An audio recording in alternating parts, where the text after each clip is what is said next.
Oui, ici coach Moulaja. Encore une fois, on revient devant vous pour vous parler de l'entrepreneuriat et des affaires.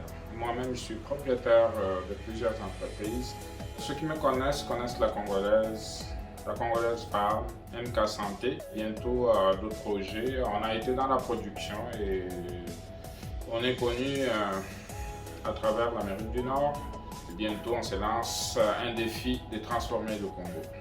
Donc aujourd'hui, on sort un sujet qui m'a toujours fâché quand je rencontre mes clients, étant distributeur de plusieurs produits en Amérique du Nord.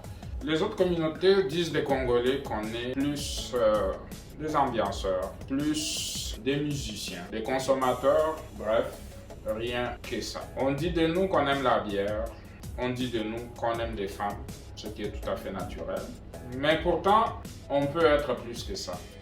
C'est sûr qu'on aime s'habiller, mais sauf que s'habiller au-dessus de ses moyens devient une folie. Et aujourd'hui, le résultat est là. En Occident, on est un des pays, un des peuples qui a beaucoup immigré, que ce soit en France, en Belgique, en Angleterre, aux États-Unis, au Canada.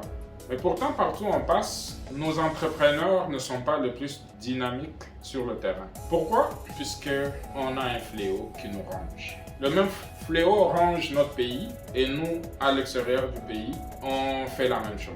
Un Congolais va difficilement consommer dans un magasin congolais. Un Congolais préfère aller acheter chez des Indiens, des Chinois, au détriment de ses propres compatriotes. Les Congolais, aujourd'hui, il y avait Matongé où c'était plein de magasins congolais. Tout le monde le sait maintenant, c'est plus un secret. Presque tous ont fait faillite. En France, à Château-Rouge, la même chose. Je peux donner les mêmes exemples dans plusieurs pays occidentaux. Comment en est-on arrivé là? Pourquoi on n'arrive pas à s'affirmer? Je pense qu'on a un problème. Un problème pour lequel on devait se regarder en face et pouvoir nous y attaquer. Que se passe-t-il en fait comme peuple? On se doit de comprendre que notre destin est entre nos mains et on ne veut pas se plaindre de ce que les autres ne font pas pour nous. On accepte facilement de dépenser notre argent en tant que consommateur plutôt qu'en tant qu'investisseur. Et cela, notre tendon d'Achille. Je pense qu'en tant que peuple, on doit se poser un certain nombre de questions. Un certain nombre de questions pour lesquelles les réponses sont pourtant claires. Je ne peux pas comprendre qu'on puisse continuer à vivre au-dessus de nos moyens, qu'on puisse continuer à penser qu'on peut dépenser plus que nos revenus, qu'on n'épargne pas, qu'on ne crée pas la richesse, mais qu'on se retrouve dans la classe de ceux qui consomment. Or, la richesse et la consommation se demandent qu'il faut comprendre pour pouvoir changer de don. Donc, comme peuple, on a longtemps été des consommateurs et je pense qu'il est temps qu'on devienne des investisseurs. Les investisseurs comment? En s'élançant dans l'entrepreneuriat, le but de cette chaîne qui encourage les jeunes et les moins jeunes à regarder des choses autrement, au lieu de dépenser son argent à acheter des vêtements coûteux, des voitures de luxe pour lesquelles on n'a même pas de moyens juste pour le m'as-tu vu. Donc, en acceptant de vivre modestement, en investissant son argent, en créant des opportunités d'affaires, c'est la seule façon qu'on puisse faire pour pouvoir changer de paradigme et passer des consommateurs aux créateurs d'emplois, et passer d'un peuple connu pour la danse, la musique, qui est un patrimoine important pour nous, mais d'avoir aussi des entrepreneurs prospères. Donc sur cette chaîne, on parlera des affaires, de l'entrepreneuriat et de l'entrepreneuriat. Donc j'encourage tous les jeunes et moins jeunes à pouvoir nous suivre sur cette chaîne, puisqu'on a beaucoup à dire pour transformer le Congo.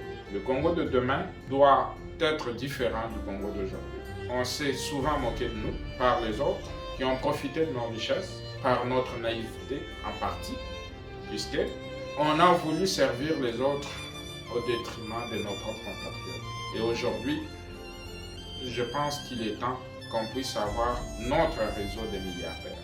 J'insiste bien, notre réseau de milliardaires.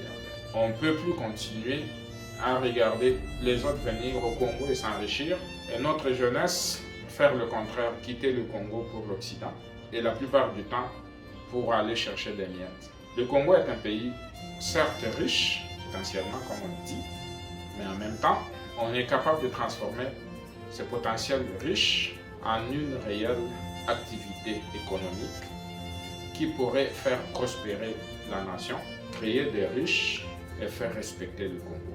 Le Congo, notre pays, mérite plus que ça. Et qui pourront faire que le Congo devienne un pays respectable si ce n'est que nous-mêmes les Congolais. Le Congo a beaucoup souffert de notre classe économique et politique médiocre. Le Congo a beaucoup souffert de nos petites guerres de positionnement, tant politique qu'économique. Le Congo a beaucoup souffert de la jalousie, du tribalisme et j'en passe. Aujourd'hui, on se doit de nous serrer les coudes, d'avancer main dans la main pour pouvoir faire du Congo un paradis longtemps scandé. Donc, j'encourage la jeunesse congolaise à se lancer en entrepreneuriat, à quitter la distraction à tout prix, à comprendre que ce n'est pas les autres qui nous empêchent de prospérer, que nous sommes nous-mêmes le frein au développement. Ciao, à la prochaine, que Dieu vous bénisse.